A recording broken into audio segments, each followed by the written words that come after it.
Alhamdulillah alladzi bi ni'matihi tatimmu shalihat. Segala puji bagi Allah Jalla Jalaluh yang karena nikmatnya kebaikan-kebaikan menjadi sempurna. Yang karena rahmatnya niat-niat baik hamba dapat terlaksana. Allahumma salli wa sallim wa zid wa barik wa an'im ala sayyidina wa maulana Muhammadin wa ala alihi wa ashabihi ajma'in. Ya Allah, semoga salawatmu, salam, berkah dan nikmatmu senantiasa kau curahkan untuk hamba kekasihmu, untuk baginda Nabi kita Muhammad alaihi salatu wassalam, dan untuk keluarga beliau, untuk istri-istri beliau, untuk putra-putri beliau, dan untuk seluruh sahabat Nabi. Semoga Allah meridhai kita bersama mereka. Amma ba'd, jamaah rahimakumullah, setelah berhenti kajian kita cukup lama, kita sekarang akan melanjutkan kajian tentang al-wasaya, tentang wasiat, kitabul wasaya. Dan wasiat ini adalah sesuatu yang penting. Bahkan wasiat itu merupakan sedekah dari Allah buat hamba-hambanya. Jadi kita akan masuk ke kitab wasiat, dan wasiat ini merupakan sedekah dari Allah Subhanahu wa taala buat orang-orang yang berduit. Kita tuh kadang-kala ambisi dunia membuat kita lupa kalau harta yang kita kumpulkan itu akan kita tinggalkan. Bahkan sebagian orang karena sibuk cari dunia, kematian tiba sedangkan dia dalam kondisi belum punya sedekah, belum punya wakaf, hartanya banyak, hartanya miliaran. Maka di sini Rasulullah SAW bersabda dalam hadis riwayat Ahmad dari Mu'ad bin Jabal radhiyallahu taala anhu, qala Nabi sallallahu alaihi wasallam, bahwa Nabi alaihi salatu wasallam bersabda, innallaha tasaddaqa alaikum bi thuluthi amwalikum inda wafatikum ziyadatan fi hasanatikum. Sesungguhnya Allah, kata Nabi alaihi salatu wasallam, bersedekah atas kalian dengan sepertiga harta kalian tatkala kalian mati, itu sebagai penambah amal kebajikan kalian. Jadi kita nih dikasih kesempatan sama Allah untuk bersedekah dengan sepertiga harta kita tatkala kita mati. Karena bisa jadi anak itu menghabiskan harta tanpa ada manfaat buat orang tuanya. Dengan Allah memberikan kesempatan buat kita, jadi kita bisa tulis, sekarang kapanpun sepertiga hartaku atau 20-25% dari hartaku kalau aku mati buat masjid. Sehingga tatkala mati, mungkin kau mau sedekah sekarang pelit, merasa eman-eman sama hartanya. Tapi kau sedekahkan ketika kau mati, kau udah gak butuh apa-apa ketika itu. Kau butuh amal kebajikan. Maka ini salah satu karunia Allah, sepertiga harta itu bisa disedekahkan tatkala kita mati. Sehingga ahli waris itu tatkala mendapatkan wasiat orang tuanya, ya sudah, dia tidak bisa berbuat apa-apa. Sepertiga itu milik orang tuanya. Orang tuanya bisa melakukan apa saja dengan sepertiga hartanya. Baik, silahkan dibaca tentang pengertian wasiat itu sendiri. Yang berkata Syekh Abdul Aziz bin Badawi Al-Khalafi dalam kitab Al-Wasaya, wasiat. 1. Pengertian wasiat. Wasiat berasal dari wasoi, tusi, syai'i, usihi. Tunggu, dari asal apa? Wasoi. Dari asal kata ini, jamaah. Kalau ditulis bahasa Indonesia jadi kacau. Bahasa Arabnya itu wasaitu syai'a usihi. Tulis pakai bahasa Arab. Bukan wasoi tusi. Jadi apa bahasa Arabnya? Wasaitu syai'a usihi.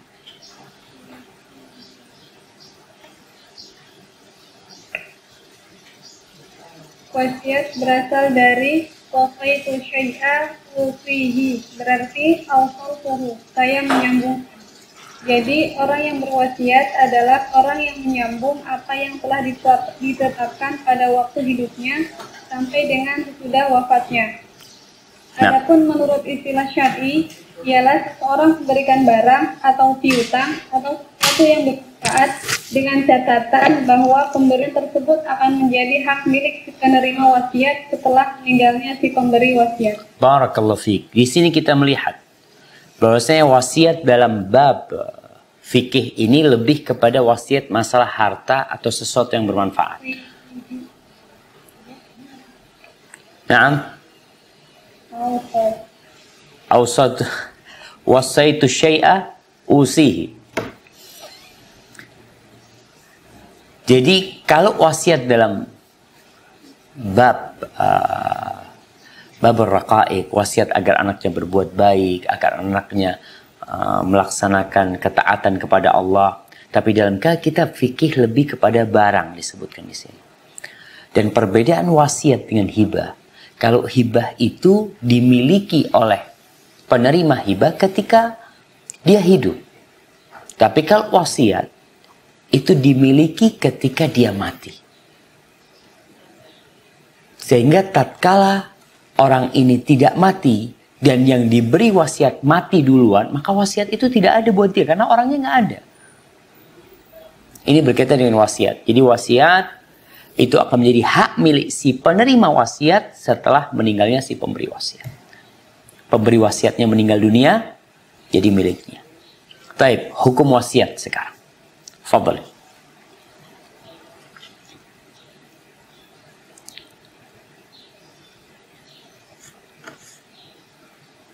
Nah. Wajib atas orang yang memiliki harta yang harus diwasiatkan. Allah Subhanahu wa taala berfirman, Kutiba alaikum idza hadara ahadakumul mautu in taraka khairanil wasiyatu lil walidaini wal aqrabina bil ma'ruf haqqan 'alal muttaqin. Diwajibkan atas kamu apabila seorang di antara kamu kedatangan tanda-tanda maut, jika ia meninggalkan harta yang banyak, berwasiat untuk ibu bapak dan karib kerabatnya secara ma'ruf. Ini adalah kewajiban atas orang-orang yang bertakwa. Al-Baqarah ayat 180. Nah, lanjutkan. An Abdullah bin Umar radhiyallahu anhuma anna Rasulullah sallallahu alaihi wasallam qala ma haqqu imri'in muslimin lahu syai'un yusi fihi yabitu lailataini illa wa wasiyatuhu maktubatun 'indahu.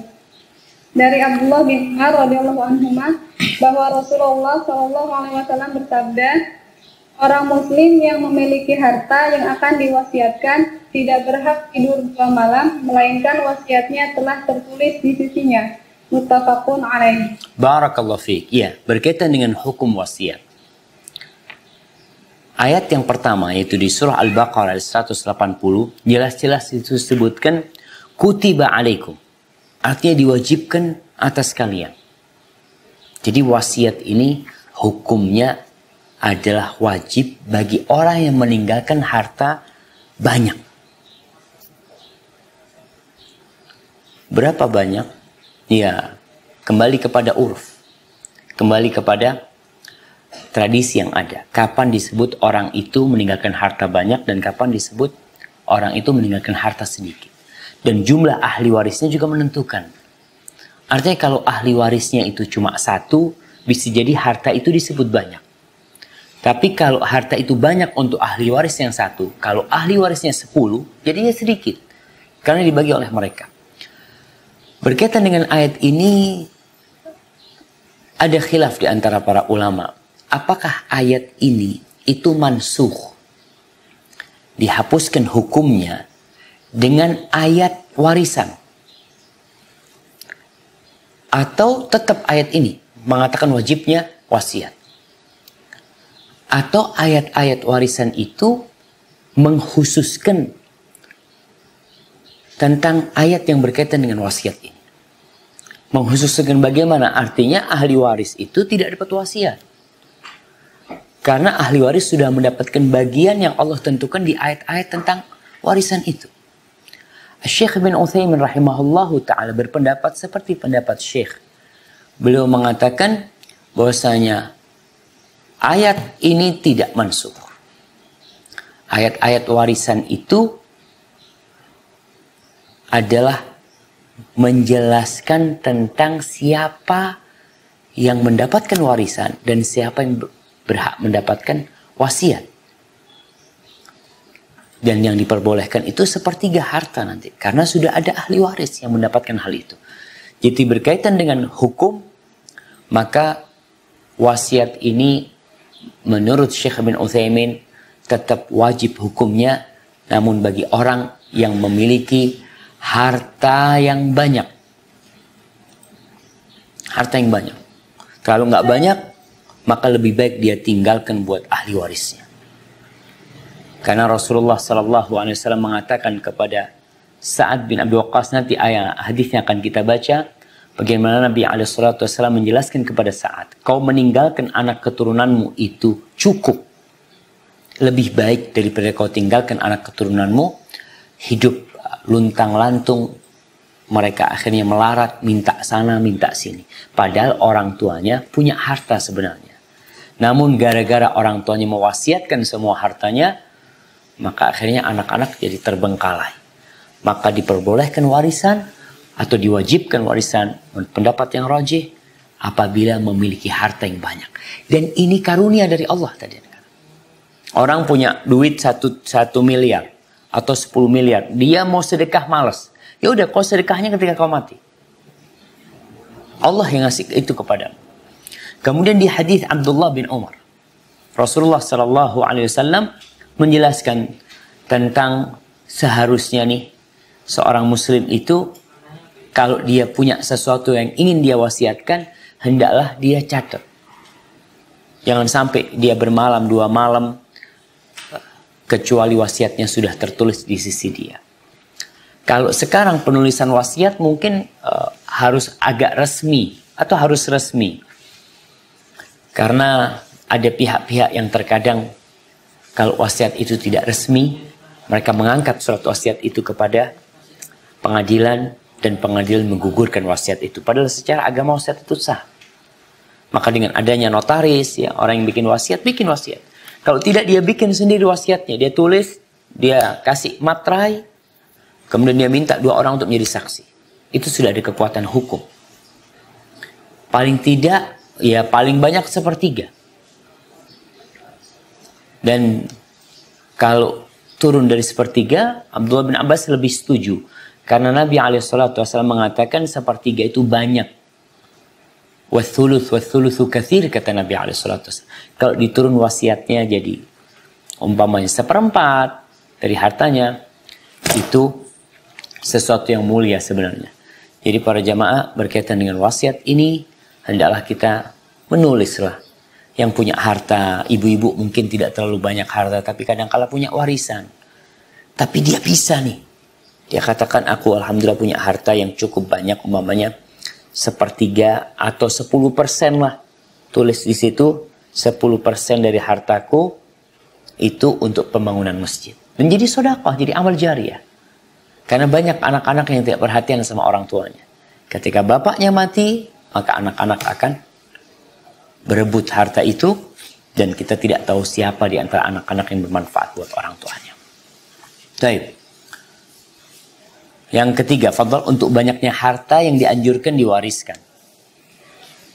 3. Untuk banyaknya harta yang dianjurkan diwariskan. Sa'ad bin Abi Waqqas radhiyallahu anhu qala, ja'a Nabi sallallahu alaihi wasallam ya'uduni wa ana bi Makkah. Wa huwa yakrahu ay yamuta bil ardi allati hajara minha. Qala yarhamullahu ibn Afra. Qultu ya Rasulullah usi bima likulli. Qala la. Qultu fasyaqru. Qala la. Qultu as-sulus. Qala fasulus wa sulus kathir. Innaka an tad'a warasataka aghniya khairun min tad'ahum 'alatan yatakaffafuna an-nasa fi aydihim wa innaka mahma anfaqta min nafaqatin fa innaha shadaqah hatta luqmatul lati tarfa'uha illa fi imra'atik wa ansallahu ay yarfa'aka fa yantafi'a bika nasun wa yudarra bika akharun wa lam yakun lahu yawma idzin illa banatun. Dari Sa'ad bin Abi Waqqas radhiyallahu anhu, ia bertutur, Nabi SAW pernah datang menjengukku waktu di Mekah, dan saya tidak suka meninggal dunia di daerah yang saya pernah hijrah darinya. Nah, jadi dilihat di sini bahwasanya Sa'ad bin Abi Waqqas sakit ketika beliau bersama Nabi SAW di Mekah. Bisa jadi ketika haji wada atau penaklukan kota Mekah. Saat sakit. Dan saat tidak suka mati di Mekah karena dia sudah hijrah meninggalkan Mekah. Akhirnya Rasulullah SAW menyengguknya. Nah, tafadhali, lanjutkan. Sabda beliau, mudah-mudahan Allah melimpahkan rahmatnya kepada Ibnu Afraq. Saat menjawab, ya Rasulullah, bolehkah saya mewasiatkan seluruh harta kekayaanku? Jawab beliau, tidak boleh. Tanya saya, separuh? Jawab beliau, tidak juga. Saya bertanya lagi, sepertiga? Jawab, sepertiga. Dan sepertiga itu sudah banyak. Sesungguhnya engkau meninggalkan ahli warismu dalam keadaan mampu itu jauh lebih baik daripada engkau meninggalkan mereka dalam keadaan miskin hingga minta-minta kepada orang lain.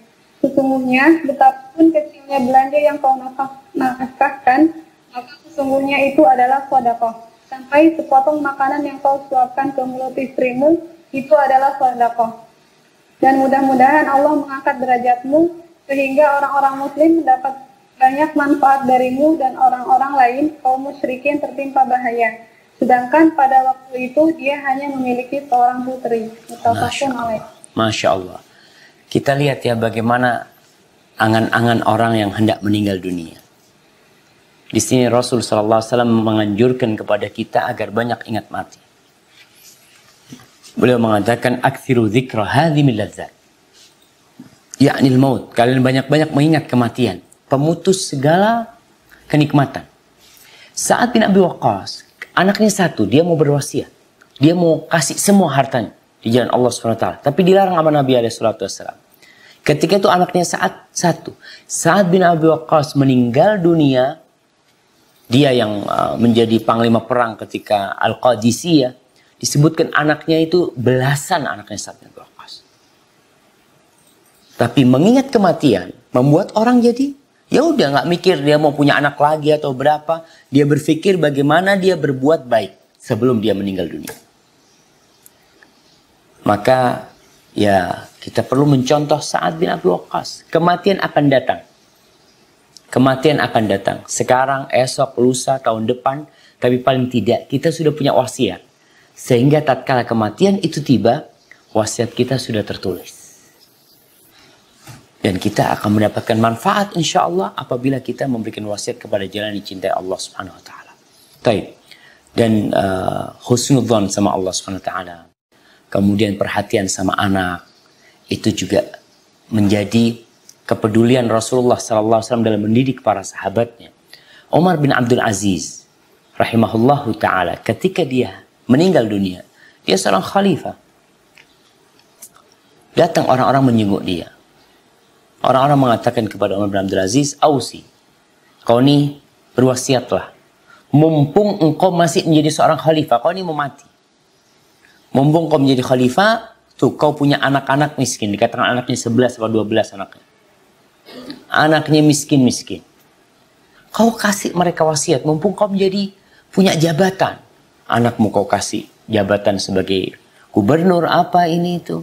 Apa kata Umar bin Abdul Aziz? Dia mengatakan, Inna waliyallahu alladhi nazzal kitab wa huwa yatawalla salihin. Kata Umar bin Abdul Aziz, sesungguhnya waliku, pelindungku adalah Allah yang menurunkan Al-Quranul Karim. Dan dia yang akan melindungi orang-orang yang soleh. Kata Umar bin Abdul Aziz, aku nggak mau kasih wasiat sama anak-anakku. Lalu nanti ternyata mereka gunakan untuk kemaksiatan. Sehingga aku membantu mereka berbuat maksiat. Kalau mereka orang-orang yang soleh, Allah yang akan ngurusin mereka. Subhanallah, ini bentuk ketawakalan yang begitu agung dari Umar bin Abdul Aziz rahimahullahu ta'ala. Bagaimana dia menyerahkan anaknya kepada Allah SWT. Karena kita tahu, kalau anak dikasih wasiat harta tanpa ilmu, yang ada harta itu digunakan untuk kemaksiatan.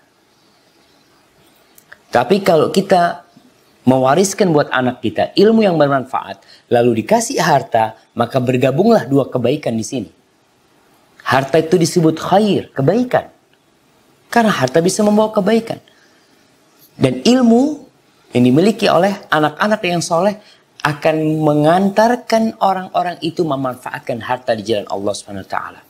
Rasulullah SAW mengatakan, ni'mal malu salih fi rajulis salih.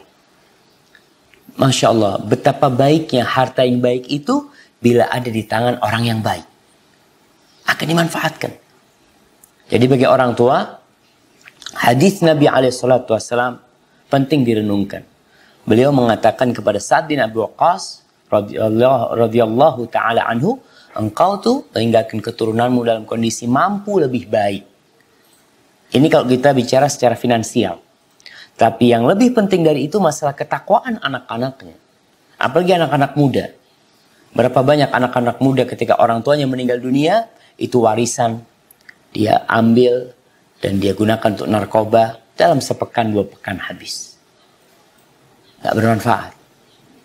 Maka wasiat membantu orang tuanya. Apalagi tadi disebutkan kalau hartanya banyak. Barakallahu fiik. Baik, tafadhal dilanjutkan.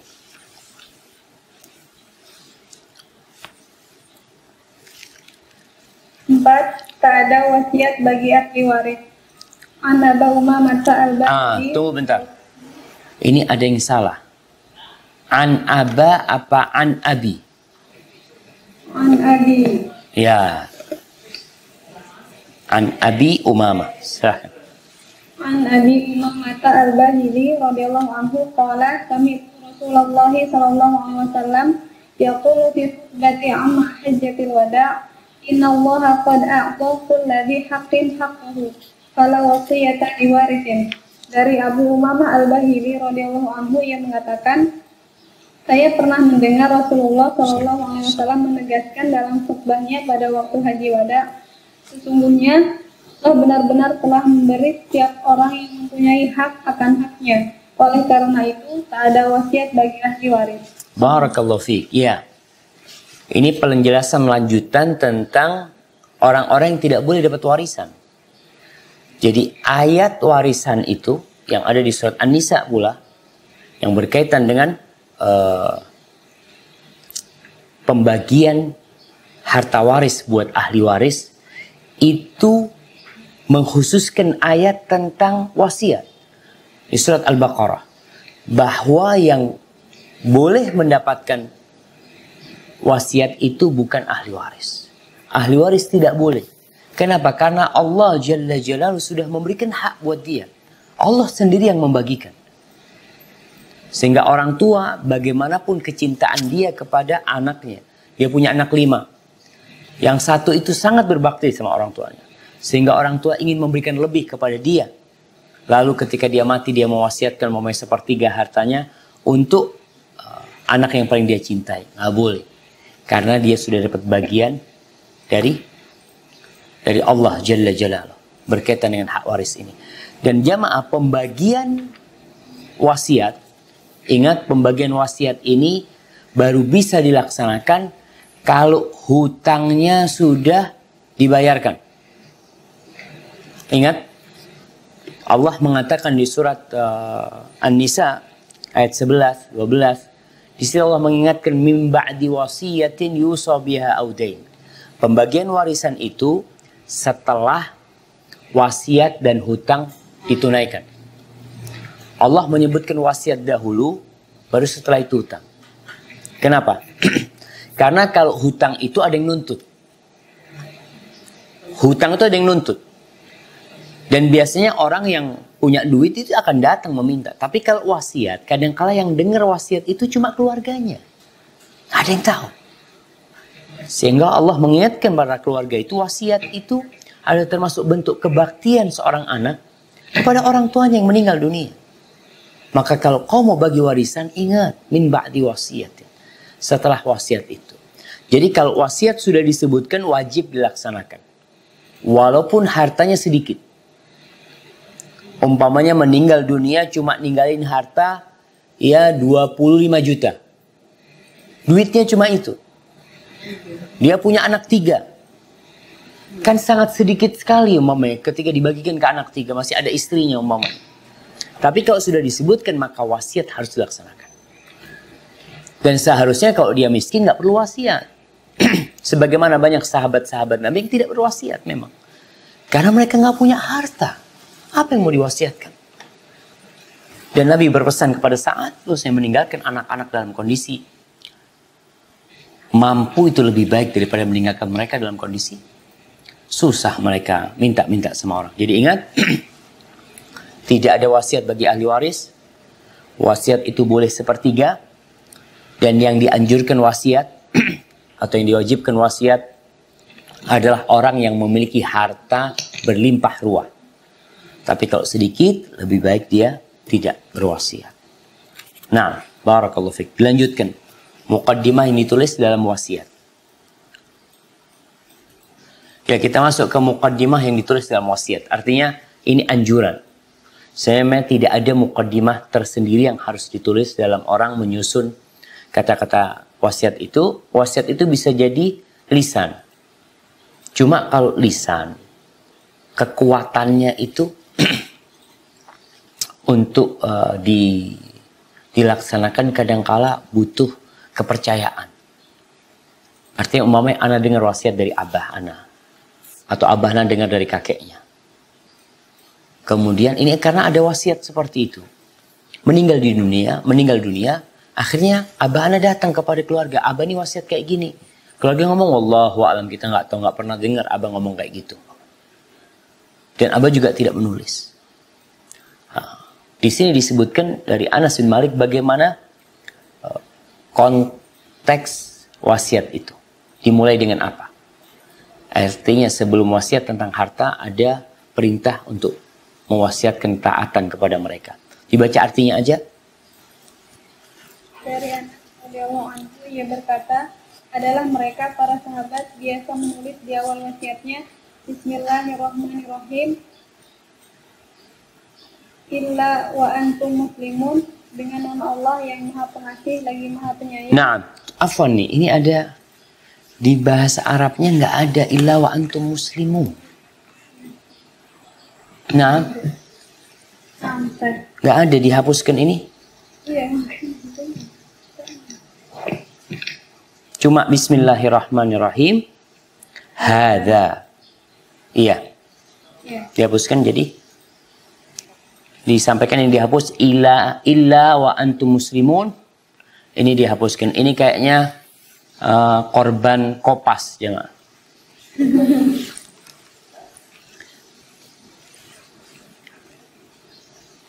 Baik, silahkan.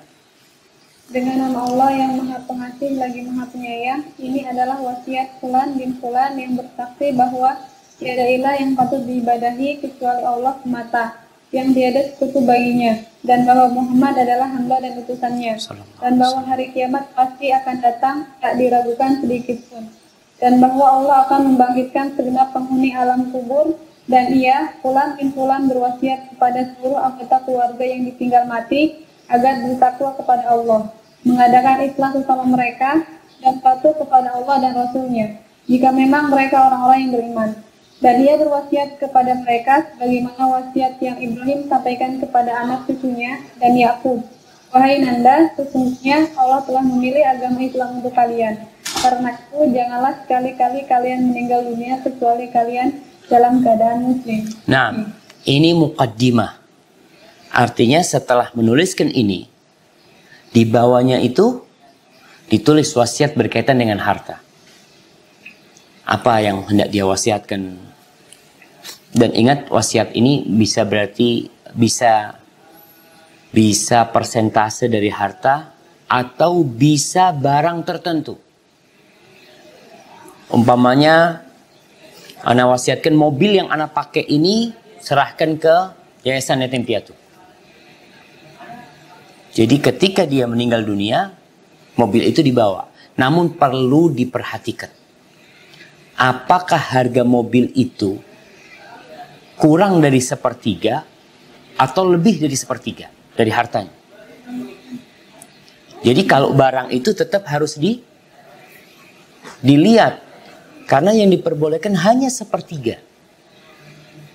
Kalau ternyata lebih dari sepertiga, ternyata ini 40%. Ada dua cara. Yang pertama, keluarga mengizinkan. Udah nggak apa-apa, mobil itu tetap. Kalau keluarga tidak mengizinkan, maka di situ yang 10% bisa jadi pihak yayasan itu mengembalikan kepada ahli waris. Karena yang diperbolehkan hanya sepertiga. Jadi lebihnya itu bukan haknya yang meninggal, tapi haknya ahli waris. Kalau ahli waris mau menuntut silahkan, tapi ahli waris mau memaafkan silahkan. Tapi ingat dicatatnya seperti ini menjadi mukaddimah yang indah sekali. Tulis wasiat di situ mamanya. Dia punya motor, anak pengen motor ini buat dakwah. Mamanya nanti kalau anak meninggal dunia, kemudian dia memiliki sesuatu. Ya. Dan ini berkaitan dengan orang-orang yang akan meninggal dunia. Artinya dia melihat kayaknya aku mau mati. Tapi tidak mau mati pun semuanya akan mati. Sehingga dia tetap memberikan wasiat itu buat yang dia inginkan. Catat kebaikan-kebaikan yang ingin dia wasiatkan ya. Bagi berpegang teguh dengan sunnah umpamanya sebagai muqaddimah. Ditulis, tidak ada masalah. Baik. Yang keenam, silahkan. 6. Kapan wasiat menjadi hak milik penuh? Wasiat tidak akan menjadi hak milik penuh bagi si penerima wasiat kecuali setelah meninggalnya si pemberi wasiat dan terlunasinya seluruh hutangnya. Jadi manakala seluruh harta peninggalan habis untuk dibayarkan pada hutang-hutangnya, maka sang penerima wasiat tidak mendapatkan bagian apa-apa. An Ali radhiyallahu anhu qala qadha Rasulullah sallallahu alaihi wasallam bidaini qabla al-wasiyati wa antum taqaunaha min ba'di wasiyatin yusa biha aw dain. Dari Ali radhiyallahu anhu ia berkata, Rasulullah sallallahu alaihi wasallam biasa membayar hutang sebelum dipenuhinya wasiat, dan kalian sering membaca ayat tentang wasiat. Min ba'di wasiyatin yusa biha aw dain. Sebagian tersebut di atas sudah dipenuhi wasiat yang ia buat atau dan sudah dibayarkan hutangnya. Nah, Masya Allah. Jadi Ali bin Abi Thalib ingin mengingatkan di sini agar orang-orang yang mendapatkan wasiat itu tidak terburu-buru minta wasiatnya. Kadang kala mau wasiatnya buat anak Syafiq dapat ini itu. Ketika meninggal dunia, anak tidak serta-merta langsung minta, tapi nunggu dulu. Nunggu apa? Nunggu dilunasinya hutang-hutang. Dan Ali menjelaskan bahwa Nabi SAW memutuskan hal itu. Bahwasanya wasiat itu dipenuhin setelah utangnya selesai. Kalau ternyata utangnya menghabiskan semua hartanya, maka wasiat itu tidak berlaku. Oh, nggak ada duitnya. Kemudian begitu pula warisan. Apalagi warisan. Warisan ini setelah hutang dan setelah wasiat. Kalau ternyata untuk hutang, untuk bayar hutang. Kemudian wasiat. Kalau untuk wasiat ada, berarti ada sisa buat ahli waris. Umpamanya nih, bapaknya meninggalkan uang sebesar 1 miliar. Meninggal dunia 1 miliar. Dia berwasiat sepertiganya. Ternyata bapak ini punya utang 990 juta. Tinggal berapa? Tinggal 10 juta. Tapi 10 juta ini di situ diambil sepertiganya buat yang dikasih wasiat. Yang 2/3 itu yang menjadi warisan. Seperti itu. Jadi ingat masalah utang piutang. Kalau kita lihat ternyata wasiat dan utang piutang di dalam Islam itu dianjurkan untuk dicatat. Dicatat. Karena berkaitan dengan hak. Bayangkan ya, Islam 1438 tahun yang lalu sudah mengajarkan adanya notaris atau adanya notulis yang bagian nulis. Dia nulis, ada saksi yang menguatkan hal itu, sumpah, macam-macam. Karena untuk menjaga hak orang lain. Dan berkaitan dengan wasiat ini, Ya, Syekh akan memberikan beberapa peringatan di sini. Yang penting dalam bab wasiat. Akhir-akhir ini banyak ikhwan mungkin yang menikah lebih dari satu. Tapi tidak dicatat. Artinya pernikahan itu di bawah tangan mereka sebut. Baik, pernikahan itu secara agama sah hukumnya. Tapi bagaimana nanti ketika meninggal? Dapat warisan enggak? Seharusnya dapat. Tapi karena tidak ada bukti, ini akan membahayakan mereka. Dalam kondisi seperti ini, hendaklah mereka membuat wasiat. Menulis wasiat, ditulis di notaris, bahwasanya mereka adalah anak-anakku, disebutkan ini istriku, dan mendapatkan warisan sama seperti anak-anakku yang lainnya. Kalau itu kuat, Anda nggak tahu apakah yang seperti itu sudah kuat di ranah hukum di Indonesia. Tapi kalau tidak kuat, maka dia bisa berwasiat. Kalau mamanya sudah berwasiat, bukan menjelaskan itu anak-anaknya, tapi menjelaskan bagian mereka. Istriku dapat sekian, fulan dapat sekian. Jadi mereka itu dapat warisan sebenarnya. Sebenarnya dapat warisan. Cuma karena tidak tercatat, ditakutkan mereka tidak mendapatkan hak itu. Dan kita tahu bahwasanya la wasiat li ahli waris. Nggak ada wasiat untuk ahli waris. Mereka itu sebenarnya nggak ada wasiat buat mereka. Cuma kondisinya mereka itu tidak dianggap anak di sistem pemerintahan yang ada umpamanya. Tapi kalau tadi sudah kuat dengan pernyataan di notaris, ya ada saksi bahwasanya fulana dan anak-anaknya fulan adalah istriku dan anak-anak adalah anak-anakku. Kalau itu sudah kuat, selesai insya Allah. Tidak perlu wasiat lagi masalah fulan dapat sekian. Ini berkaitan dengan masalah wasiat ya. Taib. Peringatan nih, Syekh akan memberikan beberapa peringatan yang mungkin bermasalah di negeri kita dan di negeri-negeri lainnya. Tempat Syekh menulis ini juga. Nah, silahkan dibaca. 7. Peringatan. Mengingat sebagian besar masyarakat di zaman sekarang ini amat tertarik pada perbuatan bid'ah dalam agama mereka, terutama hal-hal yang bertalian dengan jenazah. Maka menjadi suatu kewajiban atas orang muslim sebagai bentuk realisasi dari firman Allah Subhanahu wa taala, "Ya ayyuhalladzina amanu qu anfusakum wa ahlikum nara wa quduhan nas wal hijarah 'alaiha malaikatun ghilazun shidadun la ya'suna Allaha ma amarahum wa yaf'aluna ma yu'marun." Hai orang-orang yang beriman, peliharalah dirimu dan keluargamu dari api neraka yang bahan bakarnya adalah manusia dan batu. Menjaganya malaikat-malaikat yang kasar, yang keras, yang tidak mendurhakai Allah terhadap apa yang diperintahkannya kepada mereka, dan selalu mengerjakan apa yang diperintahkan. Surah At-Tahrim ayat 6. Barakallahu fiik. Ini berkaitan dengan masalah-masalah yang ada hubungannya dengan kematiannya dia. Umpamanya anak meninggal dunia, anak akan dimandikan, anak akan dikafani, anak akan disolatin, anak akan dikuburkan, dan macam-macam.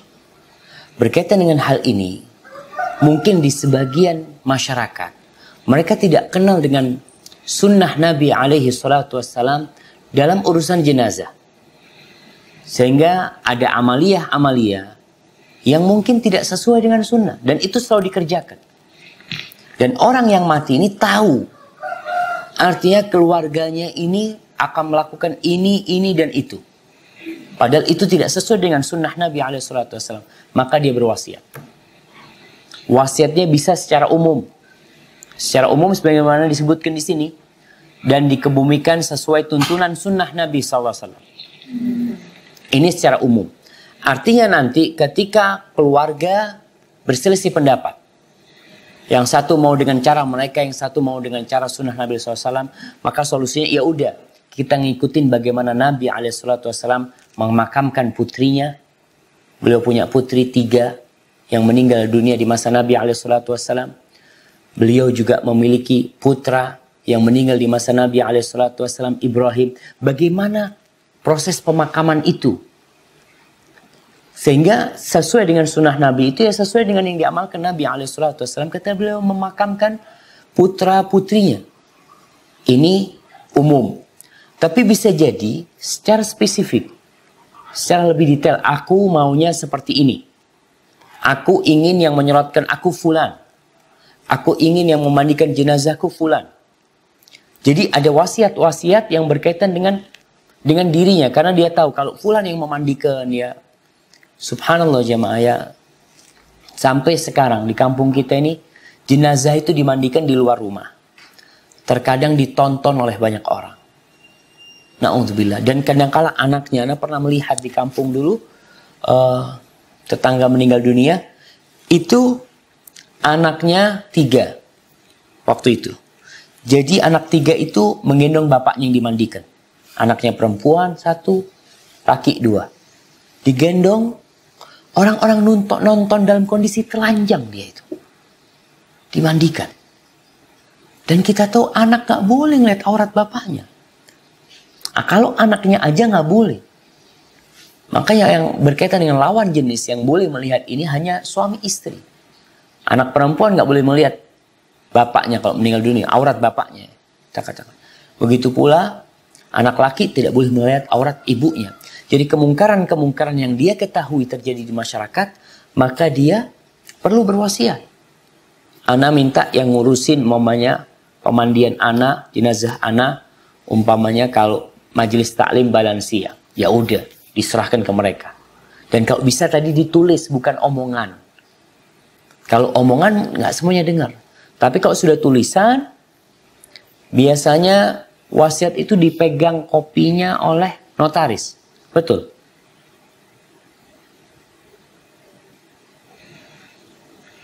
Iya. Iya. Kalau di notaris, iya Ustaz. Iya, kopinya dipegang notaris. Baik, ketika meninggal dunia, apakah ada kewajiban notaris memberitahu pihak keluarganya? Ada Ustaz. Atau nunggu keluarganya yang bertanya, iya. Kalau dicatat di notaris, katanya notarisnya yang menyampaikan Ustaz. Jadi kalau dengar meninggal dunia, notarisnya akan membawa itu? Iya, akan membagikan gitu. Baik, jamil jiddan. Ya kalau seperti itu berarti dicatat. Dicatat. Ini bukan berkaitan dengan harta aja ya. Berkaitan dengan hal-hal tadi. Ritual-ritual, amaliyah-amaliyah yang mungkin tidak sesuai dengan sunnah. Yang dilakukan di masyarakat itu. Mamanya dia mengatakan aku ingin yang memandikan aku fulan. Yang menguburkan aku fulan. Pokoknya semua urusannya sama fulan. Boleh dia mengatakan hal itu dalam wasiatnya. Atau secara spesifik masalah kuburan nih. Ini wasiatnya Sa'ad bin Abi Waqqas lagi. Silahkan dibaca. Oleh karena itu adalah para sahabat Nabi SAW biasa mewasiatkan masalah itu. Dan dalam hal itu banyak sekali asar riwayat dari mereka. Di antaranya ialah An Amir bin Sa'ad bin Abi Waqqas anna abahu qala fi maradhihi alladhi mata fihi ilhadu li lahdan ansibu alayya ladina nasban kama suni'a bi Rasulillah sallallahu alaihi wasallam. Dari Amir bin Sa'ad bin Abi Waqqas bahwa bapaknya yaitu Sa'ad bin Abi Waqqas pada waktu sakit yang menyebabkan kematiannya berkata, "Galilah liang lahat untukku dan tegakkanlah batu bata untukku." Sebagaimana yang pernah dilakukan oleh Rasulullah sallallahu alaihi wasallam. Barakallahu fiik. Kita lihat ini wasiat Sa'ad di masa Nabi SAW ternyata umurnya panjang. Tunggu anak kepingin tahu kapan Sa'ad meninggal dunia. Tahun berapa? Sa'ad bin Abi Waqqas tahun 55 Hijriah. 55 Hijriah. Nah, bayangkan ya. Dia berhaji bersama Nabi SAW tahun 10. Dan meninggal dunia tahun 55. Jadi wasiat pertama dia yang dia lakukan di Mekah. Itu 45 tahun sebelum meninggalnya dia. Dan dia baru meninggal tahun 55. Hijriah radhiyallahu ta'ala an Sa'ad bin Abi Waqqas. Baik. Ketika dia sakit, dia berwasiat yang berhubungan dengan pengkuburan dia. Jadi sistem menguburkan itu ada 2. Yang satu namanya syaq, yang kedua namanya lahad. Ketika Nabi SAW meninggal dunia, para sahabat bingung. Mau pakai cara yang mana? Maka akhirnya Abu Bakar Siddiq radhiyallahu ta'ala anhu atau sahabat yang lain mengutus 2 orang untuk memanggil tukang lahat dan tukang syak. Artinya mana yang dulu datang berarti seperti itu kuburan Nabi SAW. Dikirim 2 orang, ternyata yang lebih dulu datang adalah yang membuat lahat, maka Nabi SAW dikuburkan dengan cara lahat. Anda mau bertanya, di Indonesia pakai lahat apa pakai syak? Lahat. Lahat Ustaz. Betul. Pernah lihat kuburan nanti? Lahat Ustaz. Kan udah pernah dibahas waktu dulu. Taiba. Ya, betul. Jadi seperti lahat ya. Karena kalau lahat kemarin kita sampaikan ada lobang. Jadi bagian kiblatnya itu dilobangin. Jenazah ini dimasukkan ke dalam lalu ditindih dengan batu bata. Kalau syak itu di tengah kuburan itu dilobangin, jadi jenazah dimasukkan ke tengah lalu ditutup. Kalau yang di Indonesia seperti lahat, karena ditaruh di samping lalu dibikin ruangan buat dia sehingga dia seperti lahat tadi yang saya sampaikan. Dan bebas sebenarnya dua-duanya diperbolehkan. Tapi Sa'ad bin Abi Waqqas berpesan secara khusus. Dia minta kalau aku mati, aku tolong dikuburkan pakai lahat. Dengan sistem lahat. Wansibu alayya labin. Di sini dia mengatakan dan tolong letakkan, tegakkan batu bata di atas kuburanku. Sebagai tanda itu kuburan. Tidak ada nama, tidak ada macam-macam. Maka para ikhwah yang ngaji tapi keluarganya belum pada ngaji, belum pada faham, sepertinya penting mereka menulis wasiat. Bagaimana dia ingin dikebumikan, bagaimana dia ingin disolatin, bagaimana dia ingin dibawa. Kalau dia mungkin tidak bisa menulis secara detail, dia tinggal tulis yang mengurusin jenazahku fulan. Maka dengan cara seperti itu, ya cuma kadangkala yang ngurusin jenazah fulan ngurusin ditentang sama keluarganya. Bermasalah lagi kan. Jadi mereka akhirnya ribut.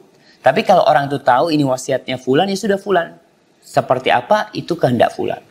Namun mungkin lebih baik secara detail ya untuk memberikan pemahaman kepada keluarganya. Hadza wallahu a'lam bishawab berkaitan dengan peringatan yang pertama. Syekh mengatakan peringatan yang kedua. Silahkan. 8. Peringatan kedua. Apabila seseorang mempunyai anak yang berhak menjadi ahli waris yang telah meninggal dunia ketika ia masih hidup, maka ia wajib berwasiat untuk putra-putri si mayit itu senilai dengan bagian yang menjadi hak sang mayat, atau sekitar sepertiga dari hartanya, dan sepertiga itu sudah banyak. Jika ternyata orang di atas meninggal dunia juga dan tidak sempat memberi wasiat kepada anak sang mayat, maka mereka, ahli warisnya, harus memberikan sebesar bagian yang harus diwasiatkan kepada mereka, pada anak-anak si mayat tadi. Karena ini sesungguhnya adalah tanggungan yang wajib ia sang ayah selesaikan. Maka jika ia meninggal dunia dan ia belum sempat menulis penyelesaian tanggungan ini, maka tanggungan ini belum terselesaikan. Inilah yang berlaku di pengadilan-pengadilan pada zaman ini. Baik, Ana tunggu bentar, Ana baca bahasa Arabnya. Iya, ini berkaitan dengan satu permasalahan. Syekh berpendapat, dan ini pendapat sebagian ulama ya. Jadi kalau ada orang tua punya anak 3, anak 3 laki, 1 perempuan. Kemudian yang perempuan ini punya anak. Kalau ayahnya meninggal dunia, 4 orang ini dapat warisan semua enggak? Dapat. Tapi ternyata anak perempuannya ini meninggal dahulu sebelum ayahnya. Dapat warisan enggak anak perempuan ini? Tidak. Dia punya anak. Dia punya anak, ketika bapaknya meninggal dunia, cucunya ini dapat warisan tidak? Dari anak perempuannya. Dari anaknya dapat Ustaz. Cucunya, ini kakeknya meninggal dunia. Oh iya. Iya kan? Kakeknya meninggal dunia, cucunya dapat nggak warisan? Tidak. Tidak, karena ada paman-pamannya. Ya. Dia tidak akan dapat. Syekh berpendapat di sini bahwasanya wajib orang tua ini kasih wasiat buat cucunya. Karena dia kan nggak dapat warisan. Ya. Dia wajib dapat wasiat dari cucunya. Dan Masya Allah, Syekh bin Utsaimin menentang hal ini. Dan ulama-ulama menentang, nggak ada kewajiban itu. Hukum Allah sudah jelas, dia itu nggak dapat warisan. Kalau dia mau kasih mengkasih wasiat, kasih wasiat, tapi bukan wasiat wajib sesuai dengan bagian dia dalam warisan, bagian ibunya dalam warisan. Ini sebagian ulama menisbatkan hal itu kepada Ibnu Hazm, tapi ulama lain tidak. Ibnu Hazm hanya mengatakan mereka itu paling berhak mendapatkan wasiat. Keluarga itu, kan mereka bukan ahli waris. Bukan wajib mendapatkan, ini di beberapa pemerintahan ya, di Timur Tengah sana, itu hukum pemerintahnya, undang-undangnya wajib. Umpamanya anak perempuan ini kan dapat separuh bagian dari yang laki. Maka itu harus diberikan. Walaupun yang mati tidak berwasiat. Kalau yang mati berwasiat, selesai. Itu memang wasiat. Tapi di sini Syekh mengatakan, apabila seorang mempunyai anak yang berhak menjadi ahli waris, baca ini. Anak yang berhak menjadi ahli waris yang telah meninggal dunia ketika ia masih hidup. Maka ia wajib berwasiat untuk putra-putri si mayit ini. Senilai dengan bagian yang menjadi hak sang mayat. Artinya nih, bapak punya anak 2 laki. Yang satu mati sebelum bapaknya mati. Dapat warisan nggak anak-anaknya? Nggak dapat. Tapi menurut Syekh ini, si bapak itu wajib ngasih wasiat bahwasanya bagian yang meninggal itu diberikan kepada anak-anaknya. Jadi kalau hartanya mamanya 1 miliar, berarti 500 juta itu untuk anaknya yang dapat warisan. 500 juta itu harus diwasiatkan buat cucunya. Makanya Anda lihat Syekh berpendapat seperti itu dan menisbatkan sebagian kepada pendapat Ibnu Hazm, tapi dibantai oleh mereka. Wasiat oke, kalau dikatakan wajib silahkan. Jadi orang tua paling tidak, kau tahu cucu-cucunya nggak akan dapat warisan, wasiat. Tapi wasiat paling banyak thuluth, 1/3 paling banyak. Dan di sini kita baca lanjutkan. Senilai dengan bagian yang menjadi hak sang mayat, atau sekitar 1/3 dari hartanya, atau jadi yang wajib itu adalah bagian dia yang seharusnya dia dapatkan kalau anak itu hidup, atau 1/3 dari hartanya, dan 1/3 itu sudah banyak. Jika ternyata orang di atas meninggal dunia juga dan tidak sempat memberi wasiat kepada anak-anak sang mayat, maka mereka ahli warisnya harus memberikan. Disebutkan di sini apa? Harus. Dalam bahasa Arab disebutkan yajib, wajib. Memberikan sebesar bagian yang harus diwasiatkan kepada mereka, kepada anak-anak si mayat tadi. Jadi ini mewajibkan bapaknya berwasiat. Kalau bapaknya ternyata tidak berwasiat, maka siapa yang wajib ngasih? Ahli waris. Ahli warisnya. Nah, karena ini sesungguhnya adalah tanggungan yang wajib ia atau sang ayah selesaikan. Ini yang ditentang oleh banyak ulama. Tidak, Allah sudah menjelaskan hak ahli waris. Kapan dia dapat, kapan dia tidak dapat, itu Allah yang membagi. Jadi tak kala meninggal dunia ini, orang tua itu tidak warisan, ya sudah warisan dibagi. Namun kan ada bab silaturahim. Bab bagaimana paman berbuat baik kepada keponakan-keponakannya. Ini yang terkadang wallahu a'lam ya. Ini pendapat, memang ada yang pendapat seperti ini dan Syekh termasuk yang mengambil pendapat itu. Beliau mengatakan, maka jika ia meninggal dunia dan ia belum sempat menulis penyelesaian tanggungan ini, maka tanggungan ini belum terselesaikan. Inilah yang berlaku di pengadilan-pengadilan pada zaman ini. Ini Syekh berbicara Mesir. Yang jadi pertanyaan, mungkin teman-teman ada yang tahu bagaimana dengan di negeri kita?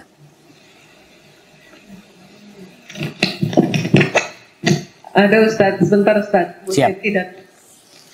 Ini istrinya Bang Danu nih. Bismillahirrahmanirrahim. Assalamualaikum warahmatullahi wabarakatuh. Waalaikumsalam warahmatullahi wabarakatuh. Ya. Ustaz, Afwan mungkin ada sedikit koreksi Ustaz ya. Ya. Kalau cucu laki-laki dari anak perempuan itu ahli waris ya Ustaz ya? Kalau ada pamannya, nggak dapat warisan. Kan dia tertutup sama pamannya. Iya, itu pernah ada di pengadilan agama, itu diberikan porsinya, ya. Diberikan porsinya Ustaz, karena dia cucu laki-laki dari anak perempuan. Mewaris bersama paman atau tidak bersama paman, maka dia mendapat warisan. Ajib. Ini hukum di negeri kita. Ana nggak tahu hukumnya, tapi pernah ada kasusnya yang dia diberikan warisan karena dia adalah cucu laki-laki dari anak perempuan. Kecuali dia cucu perempuan dari anak perempuan itu bukan. Terus atau cucu perempuan dari anak laki-laki gitu Pak. Jadi begini, ketika coba. Cucu perempuan dari anak laki-laki. Jadi saudara dalam Islam itu ya, ketika bapak mati meninggalkan anak laki-laki 4. Ya, anak laki-laki 4. Kemudian salah satu anaknya itu meninggal dunia sebelum bapaknya meninggal dunia. Dia punya anak. Jadi cucu ini apakah dia bisa mewarisi dengan adanya paman-pamannya? Wallahu alam, yang ana tahu tidak.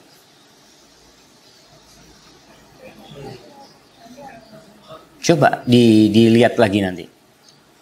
Tapi kalau secara hukum agama, anak-anak itu tertutup dengan adanya anak. Artinya cucu ini kapan mewarisi? Kalau yang setara dengan bapaknya dia itu nggak ada semua. Atau dia ini dapat warisan karena orang tuanya hidup ketika bapaknya dia meninggal dunia. Artinya bagian itu diambil bagian ibunya. Dia mengambil bagian ibunya. Karena ibunya dapat warisan. Bapaknya meninggal dunia, lalu sebulan kemudian ibunya meninggal dunia. Bapaknya meninggal dunia, kakeknya meninggal dunia, sebulan kemudian ibunya meninggal dunia, maka dia dapat warisan. Yang diambil oleh anak ini adalah bagian ibunya. Coba nanti kita lihat lagi. Suaranya nggak kedengaran? Hukum di Indonesia ini membagi dalam beberapa bagian Ustaz. Jadi yang berlaku kepada orang, kalau dulu tuh Bumi Putra Eropa gitu Ustaz ya. Kalau sekarang kan dibagi Islam beda, bisa memakai hukum adatnya. Dan yang Kristen itu memakai hukum negara di mana adanya Platsvervoeging atau pergantian tempat. Nah, yang pergantian tempat itu mungkin yang tadi yang Ustadz maksud bahwa tidak mendapat bagian atau mendapat bagian gitu. Nah, kalau Platsvervoeging itu apabila mewaris pun bersama dengan pamannya, maka dia tetap ada bagiannya menggantikan posisi ayahnya. Itu hukum yang berlaku untuk adat apa non-muslim? Oke, untuk hukum non-muslim. Tapi itu pun Ustaz, yang sepengetahuan Nana dalam menjalankan tugas itu sebagai notaris, ada beberapa orang yang mereka tidak peduli dengan hukum Islam. Artinya, mungkin bukan tidak peduli Ustaz ya, dijalankan, tapi tetap akhirnya mereka memakai itu Platsvervoeging itu ya, mungkin karena tidak adanya wasiat yang seperti Ustaz maksudkan, karena mereka tuh tetap berhak atas harta itu, dianggap gitu Ustaz. Oh, kalau pakai hukum itu dia akan dapat bagian.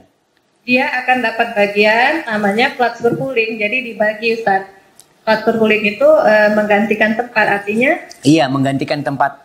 Kalau ibunya, tempat bapaknya gitu. Dia mendapatkan Ya. bagian ya ibu atau bapaknya gitu. bagiannya, ya ibu dan bapaknya itu porsinya kalau dalam hukum yang ini kan sama, Ustaz. Jadi Iya. dibagi sama. Yang Iya. berbeda itu adalah istri, karena kedudukan istri biasanya adalah dibagi dulu setengah, sisanya setengah dikalikan berapa jumlah ahli waris. Itu hitungannya. Nah, Untuk porsi, Ustaz. Iya. Untuk porsi adalah misalnya ahli waris 4. Nah, istri itu dibagi dulu dia. Setengah dibagi, baru yang sisanya setengah dibagi kepada ahli waris, dan termasuk istri itu tadi masuk lagi ke bagiannya. Oh, masuk 4 itu berarti dia jadi kelima. Iya, Oke. masuk. Istri itu tetap masuk lagi, ada bagiannya. Iya. Setengah dia dibagi dulu, baru yang setengah lagi dibagikan berapa orang jumlahnya. Ahli waris. Seperlima ditambah lagi dia, berarti gitu. Betul ya. Terus, ya itu hukum yang di Indonesia. Nah, terus kalau tentang tadi adanya wasiat, Iya. wasiat itu nanti ada yang namanya adalah pelaksana wasiat. Pelaksana wasiat itu bisa ditunjuk siapa saja di luar dari yang menerima. Dan wasiat itu dibolehkan juga untuk anaknya, gitu, Ustaz. Atau orang lain juga boleh. Nanti apabila anak itu ternyata tidak diberikan harta, itu juga pernah ada terjadi. Jadi mereka itu nanti ada namanya legitim porsi. Legitim porsi itu adalah bagian mutlak anak-anak sesuai dengan ketentuan undang-undang. Jadi apabila anak itu tidak mendapat warisan dari orang tuanya karena ada wasiat yang menyatakan bahwa ada orang lain yang berhak full 100%, maka si anak bisa menggugat ke pengadilan dengan adanya legitim porsi. Jadi ada diatur anak jumlahnya berapa. Oke. Tapi istri tidak ada legitim porsinya. Jadi kalau istri nggak dikasih, ya sudah, berarti tidak bisa digugat. Yang bisa gugat istri, yang istri bisa gugat itu nanti paling harta bersama, itu pun tidak dimungkinkan. Oh, nah. Ya, jadi kalau tadi ada karena tidak begitu paham ya, ini wilayahnya Ustadz ya. Kalau misalnya wasiat yang dalam Islam yang pernah ditanyakan ke Ustadz itu bahwa ahli waris itu tidak boleh ada wasiat ya Ustadz ya. Betul, iya. Wasiat yang hibah wasiat Ustadz. Karena kalau di ini sih pasti wasiat dibedakan. Kalau di hukum Indonesia itu ada namanya hibah atau hibah wasiat. Jadi yang berlaku semasa hidup atau yang berlaku setelah kematian. Meninggal. Nah, Kalau yang berlaku semasa hidup itu namanya hibah. betul. Dan itu dalam Islam yang dinamakan dengan hadiah. Iya, betul. Hadiah. Berarti kalau hadiah itu kan dibolehkan ketika masa hidup, gitu ya Ustadz ya. Nah, Diberikan kepada siapa aja. Nah, bedanya dengan yang ini, apabila nanti ternyata hartanya itu setelah si pewaris itu meninggal dunia yang mewariskan itu, maka di seluruh hibah itu bisa dihitung dan dimasukkan ke dalam budel. Namanya budel, itu termasuk hutang juga. hibah yang sebelum meninggal. Itu bisa dimasukkan, Ustaz. Dihitung seluruhnya. Dihitung seluruhnya, jadi nanti baru dibagi kembali. Gitu. Mungkin kasih contoh Ibu, biar lebih jelas. Anda pernah buat, Ustaz, untuk satu kasus orang Cina ya. Jadi itu dihitungkan seluruhnya kembali, dan itu dimungkinkan melalui undang-undang bahwa memang boleh dihitungkan kembali seluruhnya. Hibah-hibah itu dihitung kembali baru dia bagi. Oh, baru nanti Padahal jadi warisan. Baru mereka bagi. Nah, jadi itu kesepakatannya. Apakah boleh seperti itu? Ya boleh, dimungkinkan. Tapi kalau misalnya itu hibah yang langsung seketika sekaligus, misalnya menyangkut hak atas tanah gitu ya Ustaz ya. Iya. Itu kan dia tidak dimungkinkan untuk dikembalikan masuk ke dalam budel. Tapi apabila harta itu ini dihitung jumlahnya aja. Jadi dia setelah mengambil sekian gitu. Dan dalam hukum di Indonesia itu boleh juga namanya menolak wasiat Ustaz. Menolak warisan, menolak warisan itu dimungkinkan. Nah, dia nggak mau warisan, nggak apa-apa memang anak mengatakan tidak. Dia nggak mau menerima, Ustaz. Dia nggak mau menerima karena apa? Karena yang termasuk dalam budal itu adalah termasuk hutang. Jadi misalnya gini, hutang rumah sakit, hutang ini, hutang itu dimasukkan ke dalam satu budal, namanya budal warisan. Itu semuanya dihitungkan dan dibagi juga bersama gitu. Jadi dia boleh ke pengadilan, dia buat penolakan wasiat. Sehingga dia nggak harus bayar utang akhirnya. Ya, dia menolak aja, menerima hutang dan menerima harta. Jadi dia pokoknya dia tidak mau dan itu dibolehkan gitu. Tidak mau menerima itu dibolehkan dalam itu kita kan masih pakainya Bagerwit Wetbook ya, BW ya kalau di kita Bagerwit Wetbook. Jadi itu dibolehkan. Beda dengan orang Islam yang memang hutang itu wajib dibayar. Iya, Mereka juga bayar, tapi dia tinggal tunjukkan aja ke orang bahwa dia menolak untuk menolak warisan. Jadi dia bukan menolak membayar, menurut dia menolak warisan. Jadi silakan kepada yang menerima. Iya. Taib, enggak untuk yang seperti ini yang Syekh jelaskan. Bahwa cucu itu, Ustaz. Iya, cucu itu yang seharusnya dia tidak dapat warisan, apakah diambilkan haknya oleh pengadilan maksudnya? Oh, itu maksudnya ini yang dalam Islam pengadilan agama atau maksud Ustaz hukum? Enggak, hukum umum, hukum agama. Kalau hukum umum diambilkan jelas. Hukum umum diambilkan karena dia pelaku terpulih. Kalau pengadilan agama sendiri, itu pernah ada dikeluarkan porsinya, Ustaz. Pernah ada yang mengeluarkan kursi itu di Medan ya, waktu anak jadi lawyer ya, belum jadi notaris, itu pernah ada bagikan kepada si anak itu karena dia bukan menggantikan tempat, Ustaz, tapi dipakai dengan kedudukan itu bahwa cucu laki-laki dari anak perempuan adalah ahli waris. Iya, jadi yang mereka lakukan itu di sini Syekh menjelaskan mereka bukan ahli waris. Artinya kenapa harus ada wasiat? Kenapa harus dikeluarkan? Karena mereka bukan ahli waris. Kalau ahli waris, Syekh tidak perlu berbicara tentang wasiat di sini. Karena babnya itu mereka dapat warisan, nggak perlu bicara wasiat. Maka Syekh memasukkan ke sini ke bab wasiat karena mereka tidak dapat warisan dengan adanya paman-pamannya tadi yang menutup dia. Makanya di sini Syekh berbicara tentang wasiat. Jadi kalau yang tadi disampaikan pernah ada kejadian di Medan kayaknya mungkin bukan seperti ini. Kalau memang dia itu dimasukkan kepada ahli waris. Tapi kalau di sini Syekh mengatakan dia bukan ahli waris. Makanya dia dapat wasiat. Wasiatnya cuma menurut Syekh diwajibkan. Dan Syekh mengatakan di sini wa ala hadzal amal fil mahakimil yaum. Beliau mengatakan inilah yang berlaku di pengadilan-pengadilan pada zaman ini. Tapi secara hukum agama tadi tidak, mereka bukan ahli waris. Terdinding, tertutup. Yang terdinding itu biasanya gini, Ustaz. Contoh di kasus keluarga Ana sendiri, Ustaz. Kita tiga anak perempuan dan satu laki-laki. Waktu orang tua kita meninggal itu saudara laki-lakinya ada beberapa anak, itu terdinding mereka dengan anak laki-laki dalam keluarga kita. Iya. Itu yang kalau yang Anda tahu dengan terdinding, Ustaz. Dan kalau dalam prakteknya sendiri, Ustaz, sekalipun itu tidak dapat, tapi itu BPN atau Ana nggak tahu ya, mungkin di masing-masing daerah beda, tapi pelaksanaannya tetap saja mereka tanda tangan, Ustaz.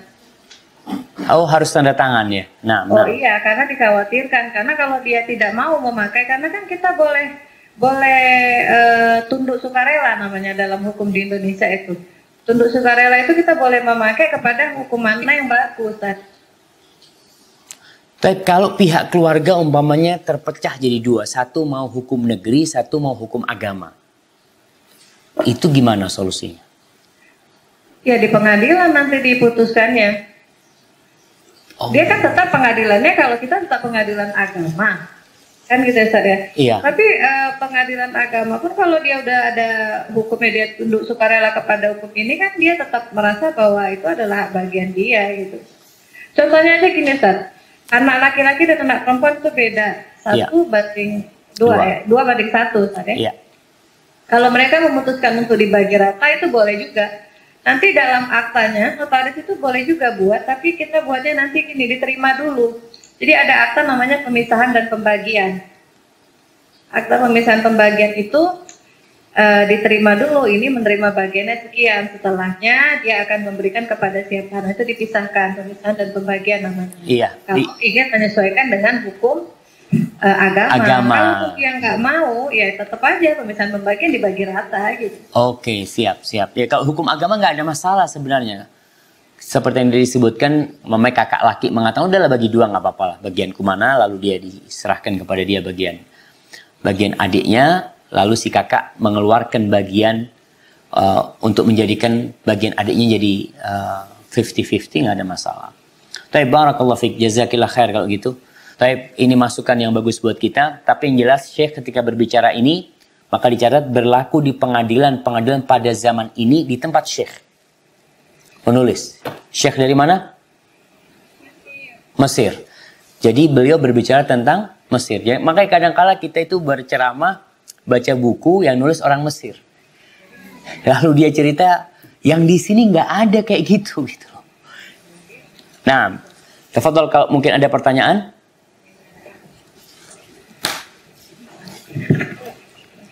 Apa Ustaz? Anda mau tanya Ustaz ya? Ya. Ini tentang etikat Ustaz.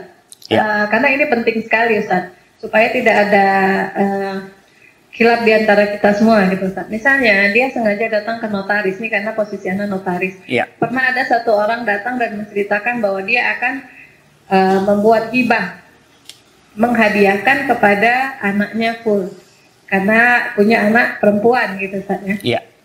Lalu ketika dia menceritakan kepada penyebabnya bahwa dia tidak ingin orang-orang yang sebenarnya berhak atas itu untuk mendapatkan hadiah, mendapatkan wasiat ketika meninggal, tidak ingin mendapatkan harta ketika meninggal, apakah itu boleh kita buat? Ini kan maksudnya kembali kepada etikat itu ya, apa niatnya gitu Ustaz. Nah.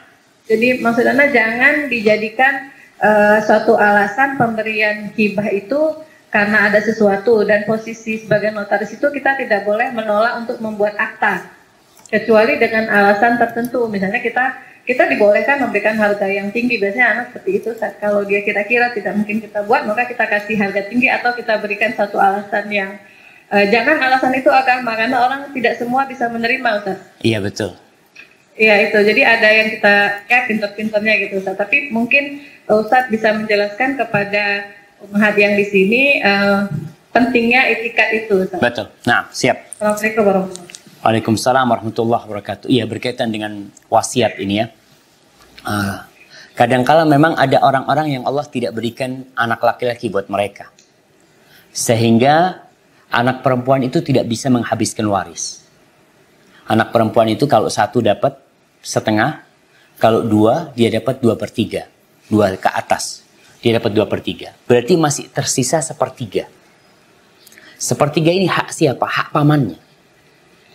Hak saudara-saudara bapaknya. Kalau kita lihat Allah ketika menurunkan hukum warisan ini, itu sangat adil sekali.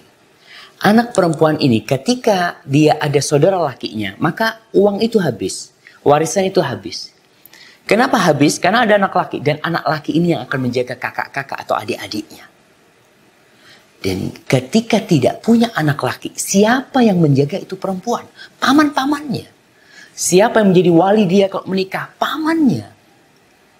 Ketika seorang itu memberikan semua harta itu kepada anak perempuannya, apalagi dengan tujuan tadi, dia nggak suka pamannya itu dapat, maka dia telah menentang hukum Allah Subhanahu Wa Taala.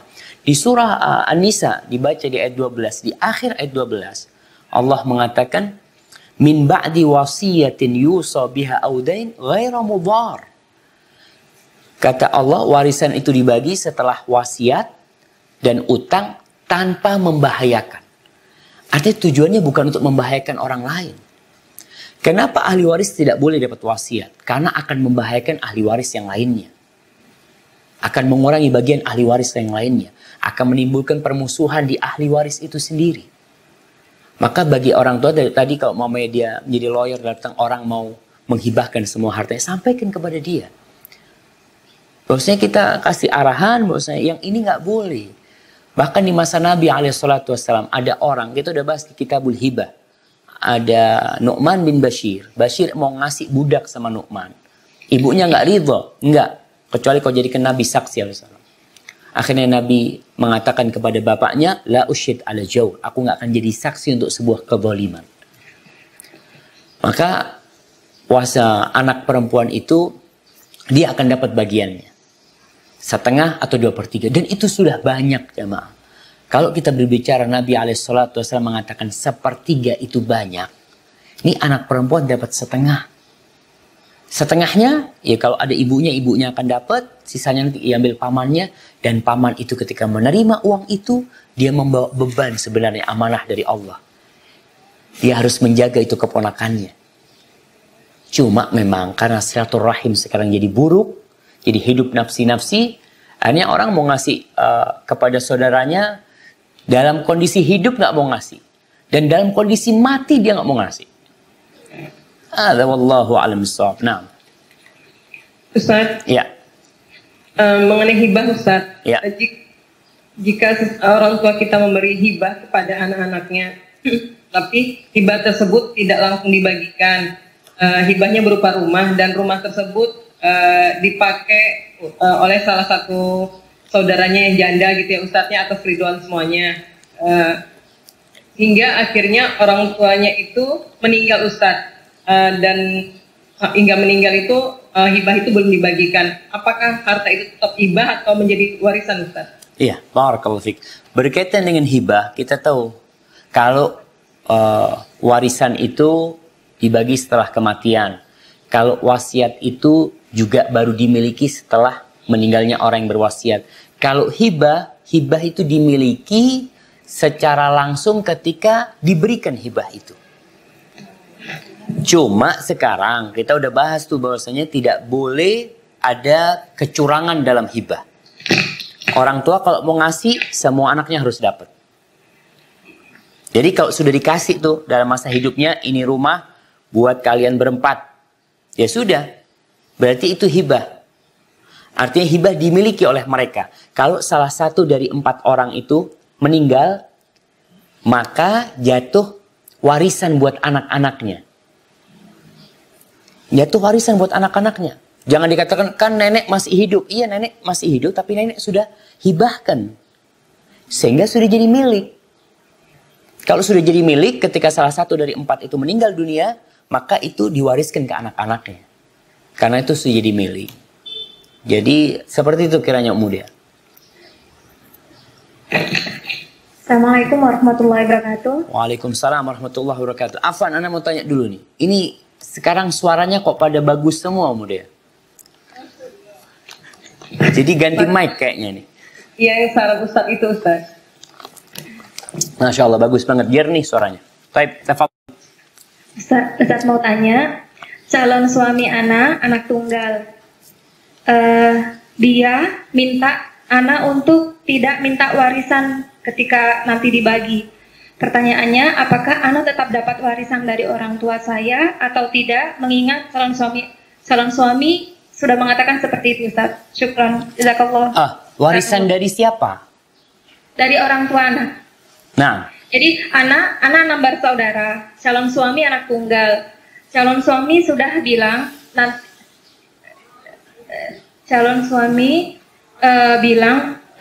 nanti nggak usah minta warisan ya, kan sudah ada dari dia, sudah full gitu. Nah, gitu. Iya, barakallahu fiik. Nah, ya berkaitan dengan hal ini, kita tuh nggak tahu dengan apa yang akan terjadi. Apalagi ini baru calon suami, baru calon. Sedangkan ketika seorang wanita, dia akan dapat hak. Artinya dia akan dapat hak dari pihak keluarganya. Itu warisan hak dia. Dia mendapatkan hal itu bukan dengan meminta. Ingat, warisan ini bukan dengan meminta. Kalau meminta itu kan bukan milik dia. Dia minta-minta, bukan, memang haknya dia. Dikasih dia.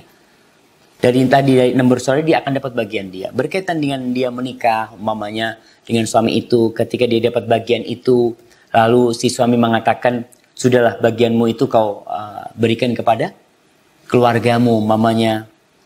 Kau kan akan dapat bagian dari aku. Ya wallahu a'lam. Kalau ternyata yang mati duluan si perempuan. Nah, nggak tahu gitu loh. Kalau yang mati dulu perempuan, bagian perempuan ini malah diambil oleh suaminya. Maka kalau seperti itu ya dikatakan insya Allah lah. Nanti anak lihat ya. Seperti itu. Karena ini tidak termasuk persyaratan yang harus dipenuhin ya. Karena itu ada haknya dia. Secara hukum yang memang Allah sudah menentukan hak itu buat dia. Nah. Assalamualaikum Ustaz. Waalaikumsalam warahmatullahi wabarakatuh. Saya mau nanya Mas Ain, Ustaz. Kalau orang tua kafir kan tidak akan bisa mewariskan anaknya. Tapi kalau hibah gimana Ustaz? Nah, hibah nggak ada masalah. Nabi SAW menerima hibah dari raja-raja kafir ya. Menerima hibah, hadiah dari orang-orang kafir belum menerima. Hadiah ya, nggak ada masalah diterima. Ya, syukuran Ustaz. Seperti itu. Barakallahu fiik. Nah, itulah. Baik, terakhir. Ya Ustaz, bentar.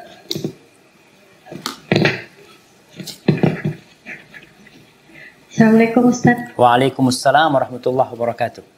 Ana punya warisan dari orang tua laki. Ana bersaudara 4, yang 2 laki-laki, 2 perempuan. Abang Ana maunya kalau dibagiin itu rata. Karena Ana udah tahu hukumnya, Ana tetap nggak mau. Tapi abang Ana tetap aja maunya rata. Itu gimana sikap kita? Iya, berkaitan dengan porsi yang sudah ditentukan. Jadi sekarang jelas tuh 2:1. Apabila abang ingin rata, kan abangnya 2 yang laki. Iya. Apakah dua-duanya menginginkan hal itu? Yang lebih ngotot sih yang satu. Kalau yang satu cuma diam aja. Ya tanya dia, soalnya ini masalah hukum yang Allah sudah menentukan. Artinya kalau abang kepingin rata, udah bagiannya abang itu kasihkan ke kita, nggak apa-apa. Oh gitu. Artinya jangan menuntut, kalau cuma 2 perempuan 1 laki mau rata, nggak ada masalah. Karena bagiannya abangnya ini aja kan yang akan diberikan kepada adik perempuannya 2. Iya. Tapi kalau ternyata 2 yang laki, mungkin yang laki ini kepingin ambil bagian dia lengkap. Karena dia membutuhkan dan itu hak dia. Sekali lagi warisan ini adalah hak. Jadi dia bukan meminta, tapi seharusnya diberikan hak dia kepada dia. Makanya kalau keduanya ini setuju dan yang tadi yang diem itu, diem berarti setuju apa nggak berani bantah abangnya? Belum tahu juga sih. Nah, makanya tadi. Jadi kalau memang dibagi rata sebenarnya bagian abangnya yang diberikan kepada adiknya seperti itu. Tadi disebutkan sama Ibu Teti. Bagaimana ada pembagian dulu, setelah itu penyerahan, lalu bagian abangnya ini dibagi lagi. Itu seperti itu boleh. Tapi tadi harus dengan keridhaan. Kalau enggak boleh jemaah. Hadza wallahu a'lam bis-shawab. Baik, itu yang bisa kita kaji pada kesempatan kali ini. Semoga ibu-ibu, nah. Apa Ustaz yang gangguin Ustaz? Jadi gini Ustaz, ada barusan tadi ada satu ibu yang keduanya kafir, misalnya Ustaz, orang tuanya, dan terlanjur sudah meninggal dunia tanpa adanya hibah, sementara anak keseluruhannya adalah muslim. Bagaimana cara membagi wasiatnya? Kalau menurut hukum Islam, anak nggak berani masuk ke wewenang itu Ustaz. Ya. Kalau dalam hukum negaranya, maka itu tetap dibagi rata kepada anak-anak tersebut, gitu. Karena nanti waktu mau mau balik nama sertifikat atau segalanya itu kan itu dipakai juga akte kelahiran, kartu keluarga, semua anak-anak kematian itu yang menunjukkan bahwa mereka adalah ahli waris. Itu Ustaz. Mohon Ustaz jelaskan kalau menerima yang seperti itu warisan dari orang kafir, apakah bisa kita persamakan seperti misalnya kita juga menerima harta yang seperti Ustaz bilang hibah, atau bahkan yang rampasan perang itu kita ambil kan dari orang kafir. Apakah itu bisa kita jadikan sebagai bahwa kita bisa berhak gitu, Ustaz? Ya kalau bicara kata orang kafir. Iya. Kalau bicara hak, ya memang ada khilaf di antara para ulama masalah orang Muslim mewarisi orang kafir atau tidak, atau orang kafir mewarisi orang Islam tidak. Tapi sebagian ulama mengatakan kalau orang Islam itu mewarisi orang kafir, tapi orang kafir tidak mewarisi orang Islam. Ini sebagian pendapat ulama. Kalau ikut pendapat yang ini, jadi memang Ana mungkin perlu mengkaji lebih dalam lagi. Tapi pendapat yang ini berarti boleh dia dapat warisan bukan hak ya, bukan dengan menuntut, tapi diberikan kepada dia. Kalau memang hukumnya dia mendapatkan hal itu. Namun wallahu a'lam bishawab. Coba tanyakan kepada ustaz lain atau Ana akan bahas lagi pekan depan insyaallah. Kita akan bahas lebih dalam tentang bagaimana anak-anak yang muslim mendapatkan warisan dari bapak ibunya yang kafir mungkin. Seperti itu. Baik. Barakallahu fiik, jazakillah khairan. Baik, Ustaz. Assalamualaikum warahmatullahi wabarakatuh. Waalaikumsalam warahmatullahi wabarakatuh.